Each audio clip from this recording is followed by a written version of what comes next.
दूर किसी जंगल में पक्षी बहुत खुशी की जिंदगी गुजार रहे थे। सब पक्षी बहुत खुश थे क्योंकि जंगल में बहार का मौसम था और किसी भी पक्षी को दाना ढूंढने में कोई परेशानी ना होती। रानो चिड़िया भी उसी जंगल में रहती थी।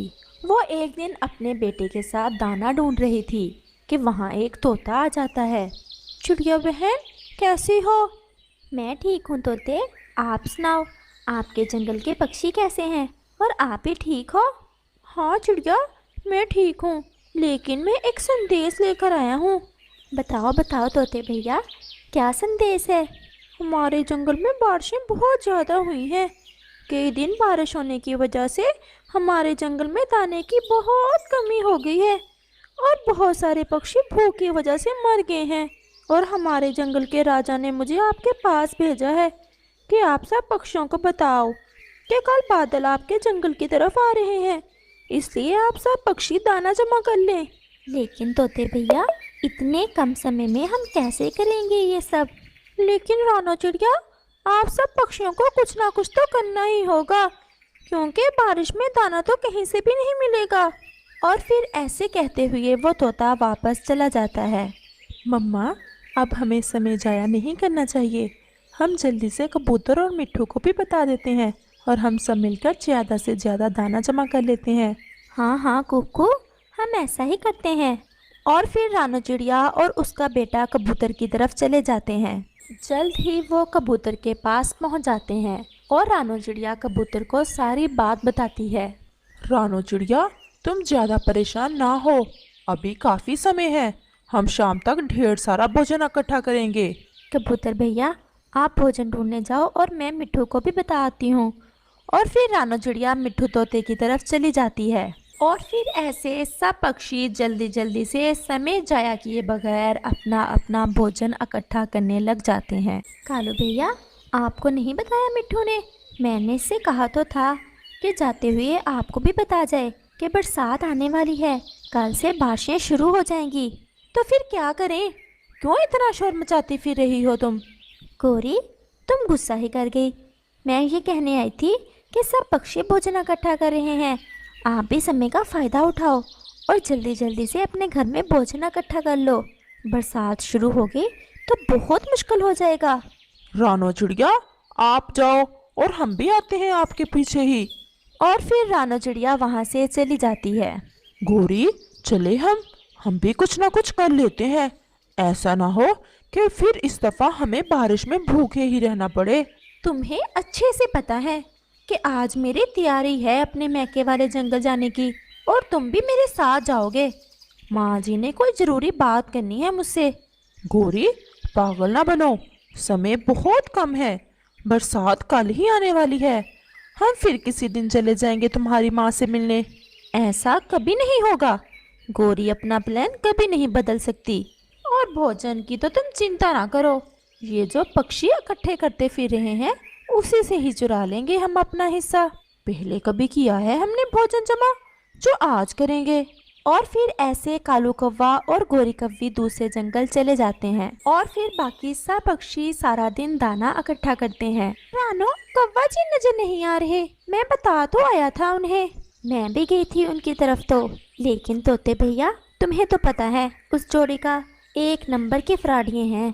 कहते थे तुम चलो और हम तुम्हारे पीछे ही आ रहे हैं। अगर रानो इस दफा उन्होंने भोजन इकट्ठा ना किया तो फिर आप ना हमसे कहना, हम नहीं देंगे उन्हें मांगने पर दाना। वो हर बार ऐसा ही करते हैं, काम करते नहीं हैं और मांगने आ जाते हैं। इन्हें कौन सा आता है कोई काम करना? इन्हें तो बस एक ही काम आता है और वो है मांगना।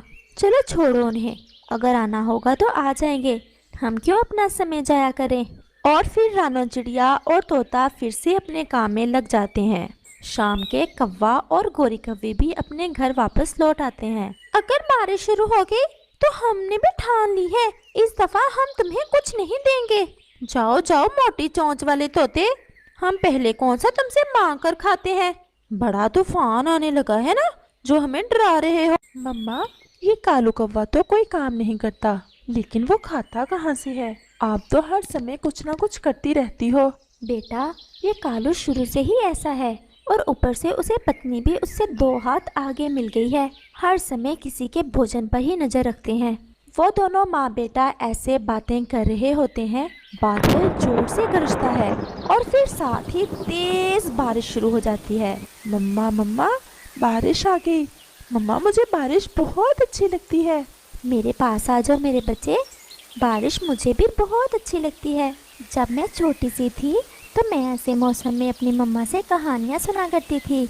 मुझे भी सुनाओ ना मम्मा कोई कहानी। और फिर रानो चिड़िया अपने बेटे को कहानी सुनाने लगती है और वो ऐसे ही बातें करते करते सो जाते हैं।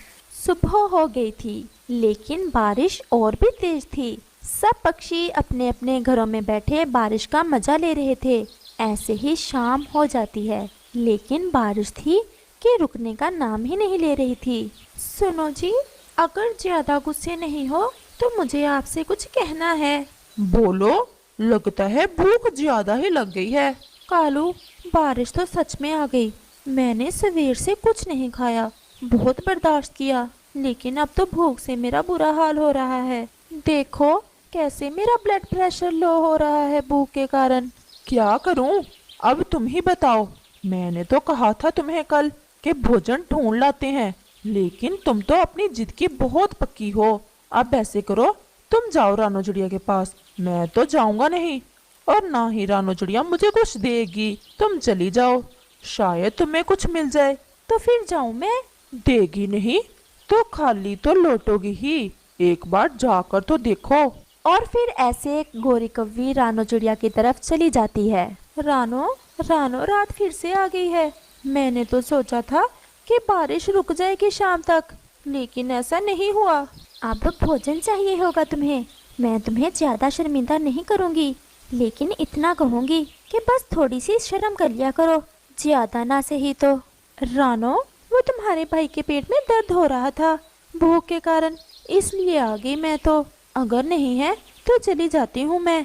और फिर रानो चिड़िया थोड़े से दाने गोरी को दे देती है। मेरे भाई को मेरा संदेश भी देना और कहना कि तोते और कबूतर को ना बताए कि मैंने फिर से उसकी मदद की है।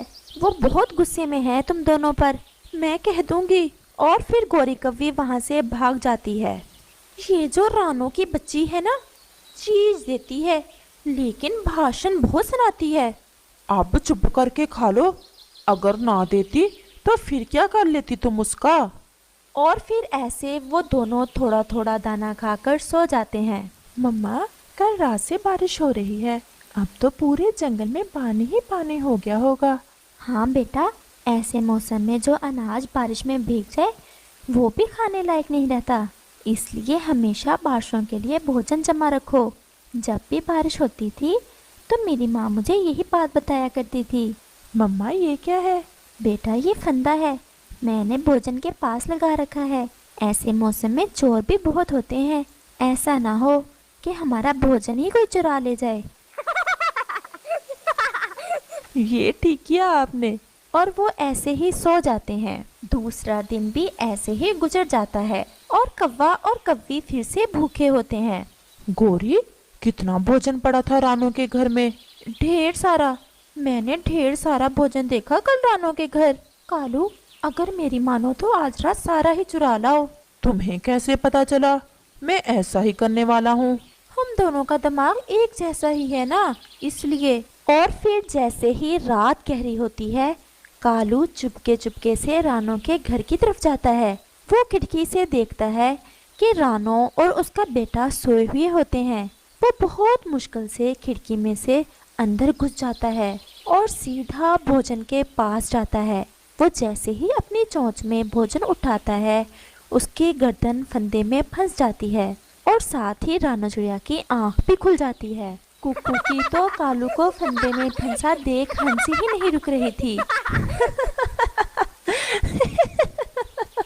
चुरा लो, तुम जैसे चोरों का इलाज मैंने कर रखा है। रानो बहन, एक बार माफ कर दो, फिर से ऐसा नहीं करूँगा। मेरा दम घुट रहा है, प्लीज मुझे बचा लो। और फिर रानो उसे फंदे से निकालती है और उसे एक सिट्टा गंदम का देते हुए कहती है, कालू भैया, जाकर गोरी से मरहम पट्टी लगवा लेना गर्दन पर। और वो माँ बेटा